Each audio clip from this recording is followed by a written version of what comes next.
Сәлеметсіздер қадірмен көрермен, IT сервис KZ каналына қош келдіңіздер. Бүгін бізге ремонтқа келіп түскен телефон, ол Samsung J5 2017 G530 Android 9. Мына жерде использует аккаунт Google келіңіздер. Келген мәселесі телефон Google аккаунт блокировкасына түсіп қалған.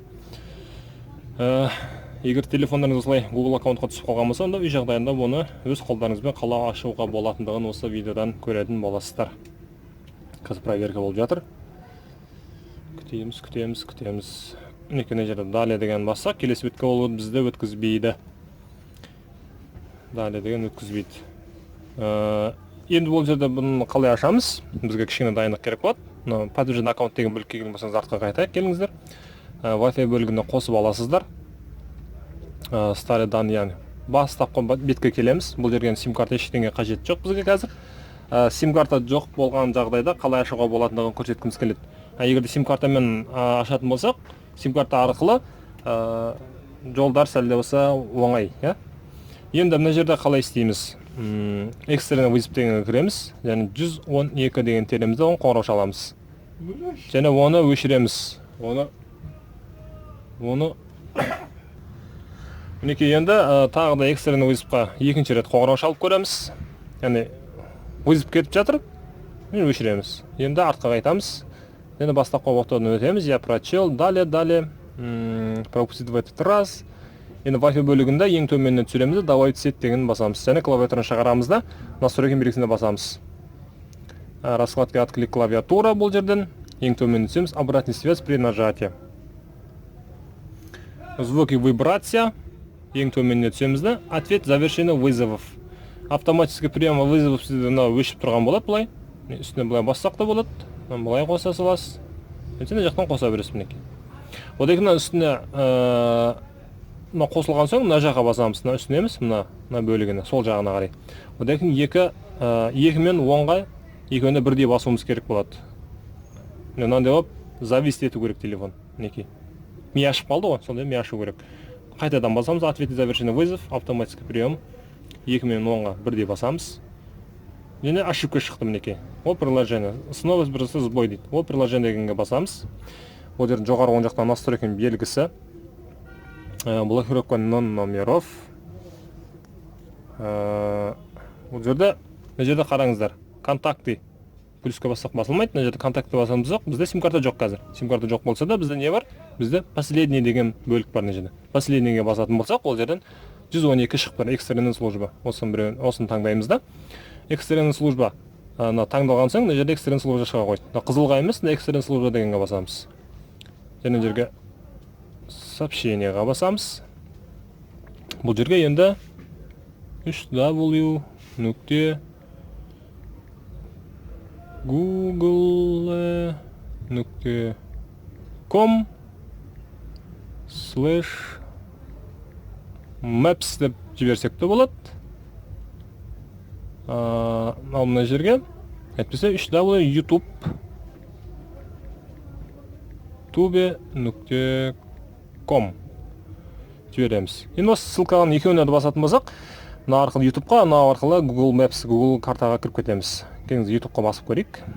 Осылайша Google біз YouTube-қа кіре қоямыз. Жоғары оң жақта адамның белгісіне басамыз. Ол жерден слово использование.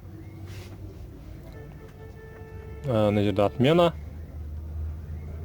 Не сейчас мына жерде. Біз интернет браузерге кіре қойдық. Жоғары жаққа былай деп жазамыз.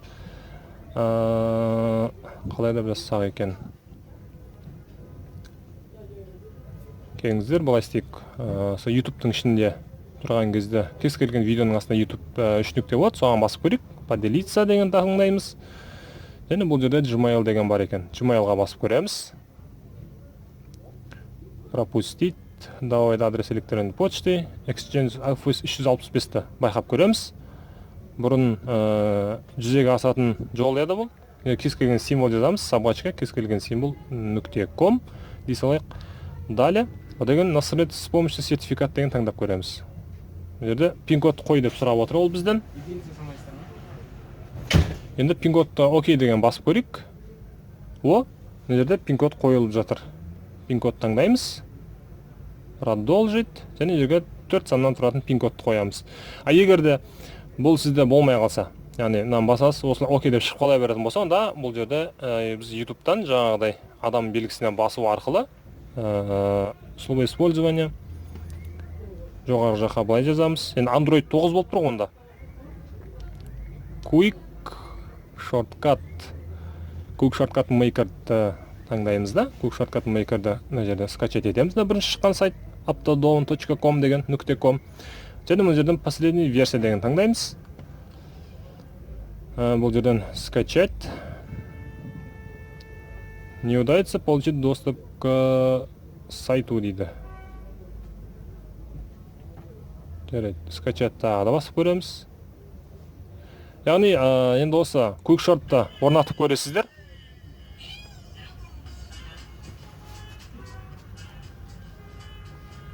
Бүйтейік, Яндекске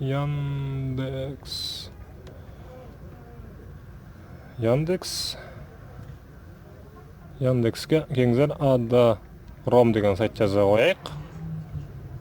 Adrom FFP Bypass найти дейік. Bypass Google аккаунт 2020 Adrom деген таңдайық. Бұл жерден бізге керек болатын Quick Shortcut Maker. Осыны орнатып көреміз. Артқа бір рет қайтамыз. Реклама шығып қалса, Quick Shortcut Maker'ді басып көрейік. Мінекей разрешить, загрузить. Төменге былай деп сырғытамыз. Открыть файл деп шықты. Егер ол сізді үлгермей қалсаңыз, жоғарғы төменгі оң жақтағы H, сызыққа H деген белгіге басасыз да, ол жерден загрузки таңдайсыз. Енді Quick Shortcut Maker'ді үстінен басамыз. Настройки. Разрешить для этого.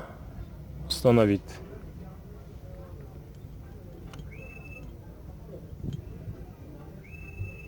Егер де бұл жерде сим-картамен поисққа кіре алмасаңыз, настройка уведомления кіре алмасаңыз, осы жаңағы сим-картаның экстерный вызов арқылы кіретін жол. Бұл жерде открыть таңдаймыз. Бұл жерге ағылшынша немесе орысша задать деп жазып көреміз. Артқа бір рет назад деген кнопканы бір рет басып, настройкаға басамыз да. Задать блокировку экрана деген таңдаймыз. Просмотреть. Және пин-код тағы да шықты. Мінекей. Осындай жолы да бар. Егер бұл жоқ болса, ағылшын тіліне чо деп былай деп жазамыз. Бұл жоқ екен. Енді мына жерге қараңыздар, настройки, просмотреть, телефон настройкасына телефон жайлы мәліметті көре қояйық. Версиясы қандай екен, қай жылғы екен. Бірінші июнь 2020 екен. Әлі жаңартылмаған сияқты біздің қолымыздағы бұл телефон, бірақ басқа GPA енді бұған жаңа обновление шыққан болса керек. Онысын енді біз білмедік. Жаңағыдай осы действияға чо емес, задать настройки. Енді бірнеше жолын көрсеттік. Соларды қолданасыздар. Просмотреть. Пин-код, ол біздің жаңа графикалық код сұрап тұрған беді.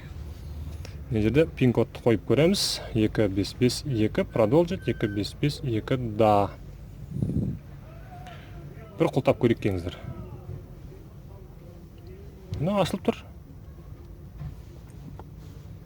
Енді осының барлығынан қайтып шығамыз. Кірген жердің барлығынан. YouTube'тан назад шығамыз. Сообщениеға кірдік. Мінекей арқылы Google Maps'қа кіріп кетуге де болады даже. Керек болса. Көрдіңіздер ғой. Мінекей артқа қайтамыз. Барлығынан артқа шығамыз. Wi-Fi-ға қайтып ораламыз. Даленін басамыз. Әрине уақыт кішкене ұзарып кетті, бірақ 4 минут, 5 минут ашуға болатын еді бұғатын. Бірақ сонда да бірнеше жолдан көрсеткіміз келді сіздерге.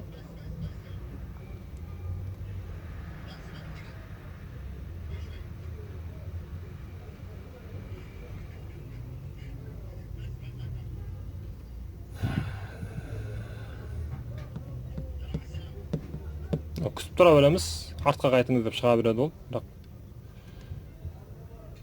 үндеместен біз үндеместен мына жерден біз күтеміз. Интернет негізі бізде жұмыс жасап тұр. Кішкене жаңағыны көк шорткат мейкерді орнатып келдік.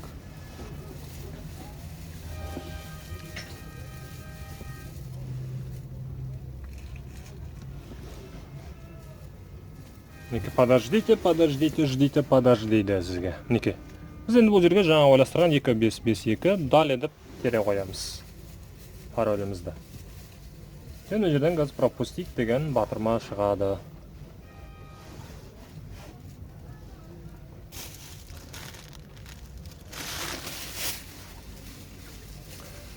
Және жерде пропустить достар. Енді ары қарай қолдана алатын жарыстар, инструкцияның барлығын білесіздер деген ойдамыз. Инструкциямен жалғастырып отырсаңыздар болды.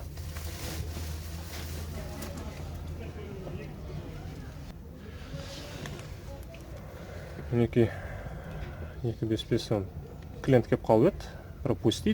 Пропустить. Және готово. Телефон дайын, қолдана бересіздер. Кішкене айта кететін. Егер телефон өзіңіздікі болса, пароліңізді ұмытып қалмасаңыз болды. Біздің клиентке жасағандықтан, клиентке біздің пароліміз қажет емес. Сондықтан настройка ішінде экран блокировка, оның ішінде тип блокировка экран. 252 далее. Далее.